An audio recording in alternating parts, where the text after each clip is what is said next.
you might be using your IRA wrong, or you might not even understand what an IRA is. If this is you, I'm glad you were clickbaited by the title of this video.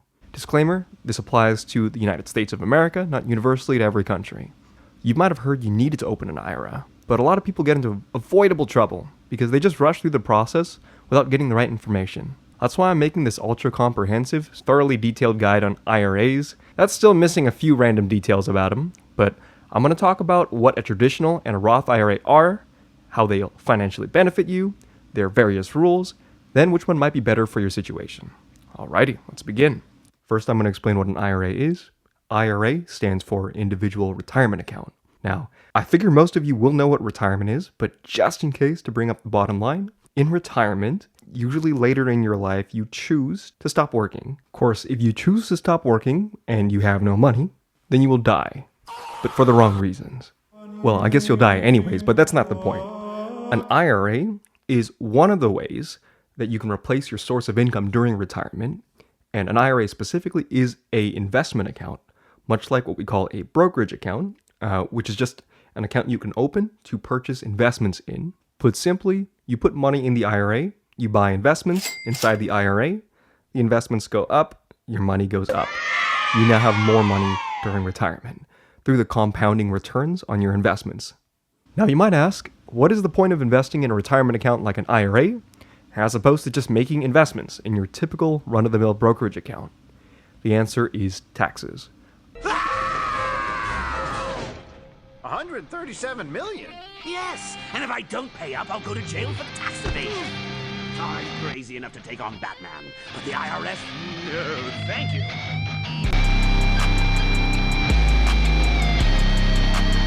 IRAs give you a tax advantage when you invest. Let's first quickly review how investments get taxed in a normal brokerage account. Let's say you have a normal investment account and you put $100 in it. Then you buy one share of Apple at $100. After 1 year, your one share of Apple grows to $115. You then sell Apple at $115. Since you paid $100 for your stock, the $100 is called your cost basis, and you do not owe taxes on that. The remaining $15 of your sale is what we call your capital gain, and the company you hold your account with reports this $15 of gain to the IRS. Now, you owe taxes on that $15 gain, the amount depending on when you sold it. More on that later, or probably in a different video. Point is, you owe taxes on your investment gains when you sell it at a profit. Likewise, if you have an investment that pays either interest or dividends in a normal investment account, you'll still owe taxes on those too. Now, let's say you held $10,000 of Apple for 20 years, and in the future, that was worth $150,000 when you sold all of it. Now you'd owe taxes on a $140,000 profit, which is a heck of a lot more than just $15. Now, this is where the IRA shines with its tax advantages. The advantage depends on the kind of IRA that you have, and IRAs come in two breeds, traditional and Roth. Let's start with the Roth IRA, because it's actually the easiest to understand. Now that you know what a capital gain is, you should be able to figure out how a Roth IRA helps you. So in a Roth IRA, you do not pay any taxes on any of the capital gains or your dividends and interest. This is what we call a tax shelter, because the money inside the IRA does not get taxed while it stays inside the IRA. A tax shelter allows your money to compound faster and more efficiently than outside the shelter. Not only do you get a tax shelter, but when you are in retirement, which means over the age of 59 and a half years, you don't owe any taxes on anything that you take out of the Roth IRA. This means that if you had a $10,000 that grew to $150,000, and you took all of that out with a $140,000 gain, everything is tax-free. And because the time horizon for people saving for retirement tends to be multiple decades, that's not even close to what people might have actually produced in capital gains throughout the lifetime of a Roth IRA. Now let's talk about traditional IRAs. A traditional IRA shares many properties with the Roth IRA, the first being it is also a tax shelter. Whatever happens in a traditional IRA stays in a traditional IRA. However, the benefit it provides is quite different. If you make $50,000 this year, for example, you owe taxes on a percentage of that $50K. If you put money into a traditional IRA, say $7,500, you can deduct $7,500 from your taxable income.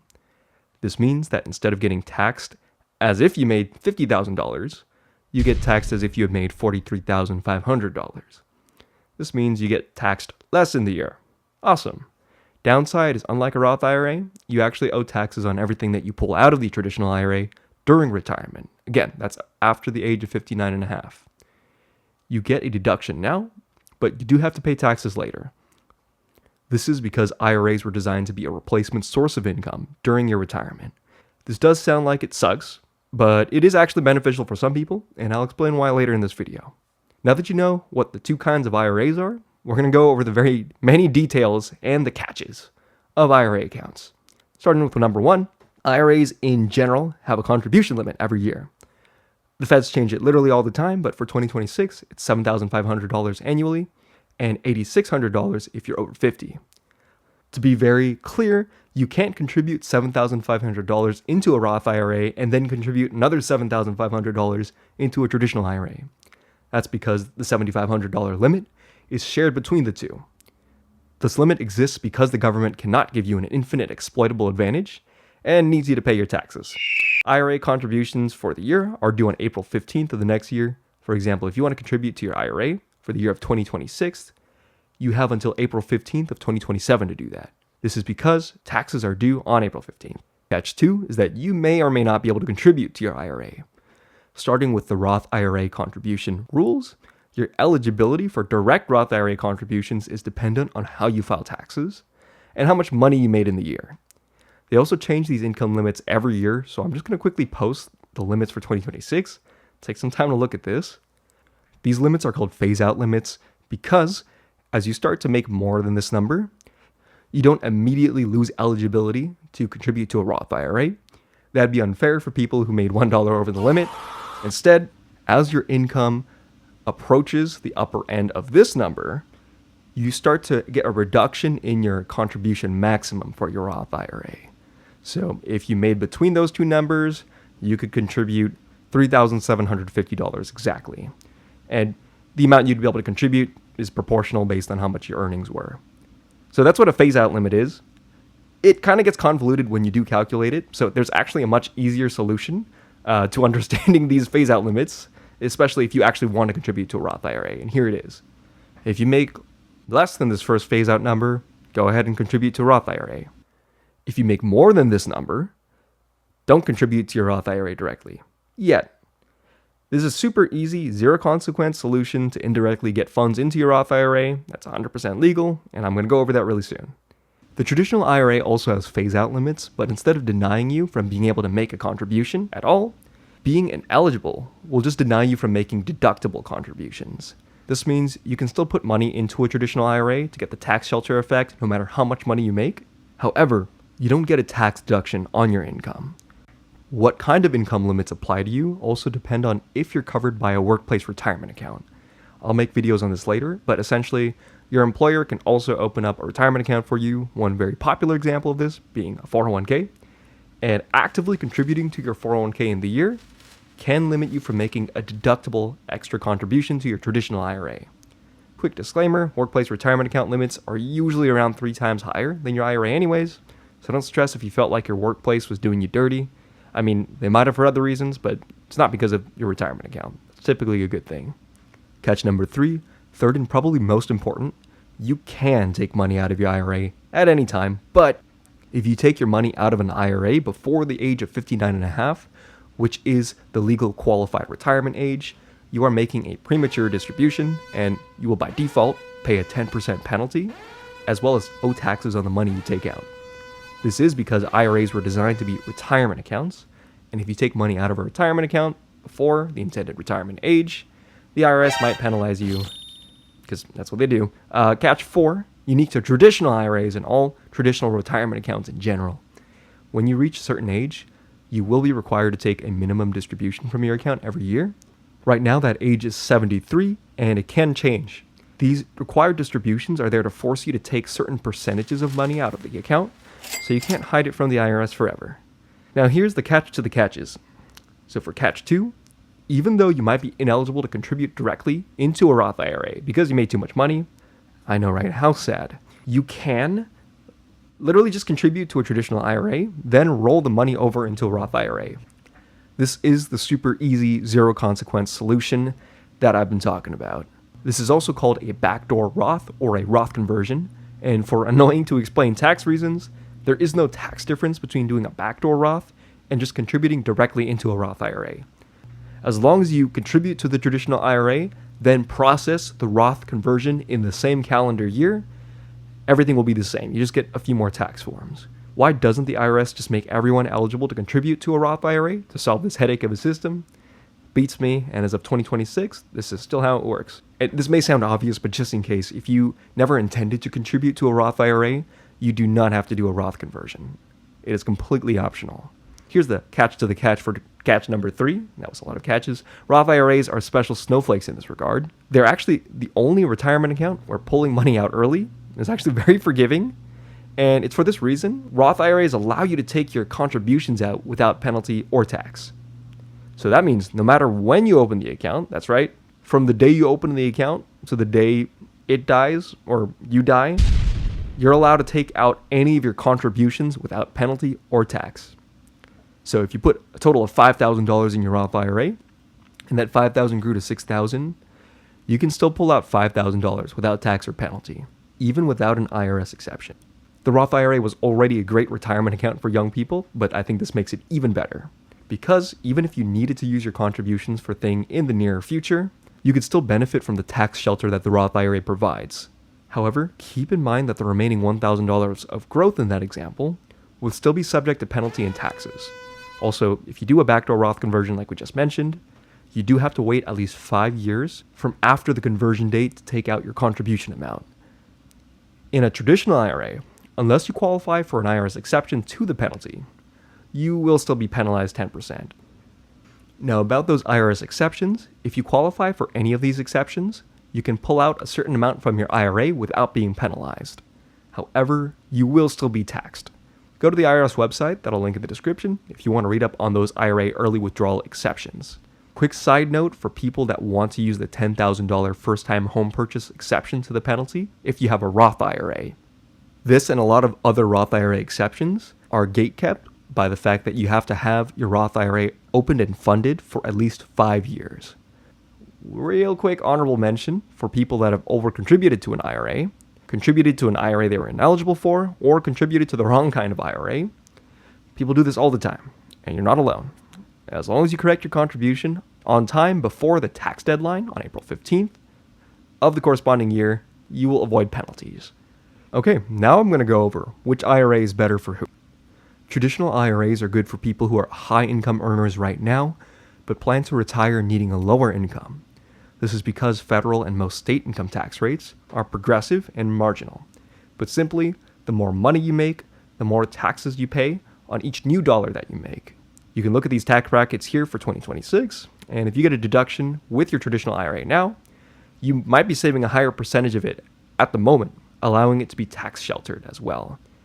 And then, when you actually retire and pull money out of the traditional IRA, you then pay a much lower rate.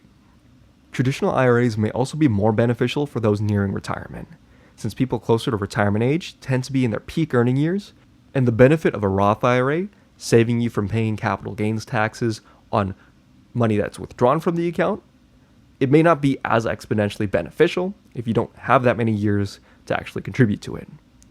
Now, what I'm going to say is wholly biased. You will not always hear this from financial institutions, but I'm going to state my own recommendations as if I were teaching my own kids. A Roth IRA is better for most people. If you're not in a very high tax bracket or less than 20 years from retirement, I can recommend you pretty confidently to invest most of your retirement savings in some sort of Roth account or Roth IRA. Roth IRAs are also great because if you want to make a big purchase in retirement, you can take a big lump sum of money out of it without any tax consequence from your Roth IRA. Taking that out of a traditional IRA would put you in an insane tax bracket that year, causing you to pay a lot of tax, which would kind of defeat the purpose of an IRA.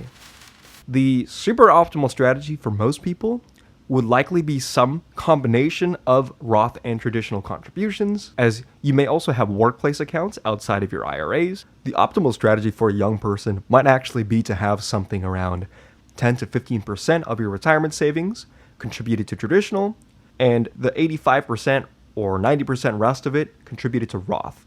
The reason why this is optimal for young people and low-income earners is because of how tax brackets were designed and because of what's called the standard deduction. So To briefly explain the standard deduction, every US citizen has a certain amount of their income that's exempt from any kind of tax. So in 2026, a single filer can deduct $16,100, and married filers can deduct $32,200, which is just double. If you earn below that amount, you actually don't pay any taxes. Now, there's some nuance to this in retirement because of Social Security, and I could go on about that, but this video would be too long. The main point is to know that you might actually want to have some taxable income, quote unquote taxable, during retirement because it's actually covered by the standard deduction. That is assuming that the standard deduction is actually there after multiple decades of, the US civilization continuing to exist. But for mental health reasons, we're going to pretend like it will. But as a result, if you don't already have, a taxable source of income during retirement, like a pension or something, having some part of your retirement savings being taxable is actually logical, with then the rest of your needs covered by your Roth saving. If this is too complicated for you though, and you're a young person or low income earner, you could just contribute to a Roth IRA and that's totally fine. Remember, there is some more nuance to which IRA is best with you, and if you really need help, go talk to someone, but hopefully this video can give you some idea of how you can strategize and figure out what actually is best for you. In summary, I've told you what a Roth and a traditional IRA are, and I went over their catches. Then I went over the catches to the catches, which were essentially that you can do a Roth conversion from a traditional IRA if you can't contribute directly into a Roth, and also that if you have a Roth IRA, you can actually take out your contributions at any time. And then we did a quick analysis, which will help you decide which IRA is best for you. Consider investing in an IRA for your retirement, and don't be afraid to ask for help if you're not sure which one's best for you.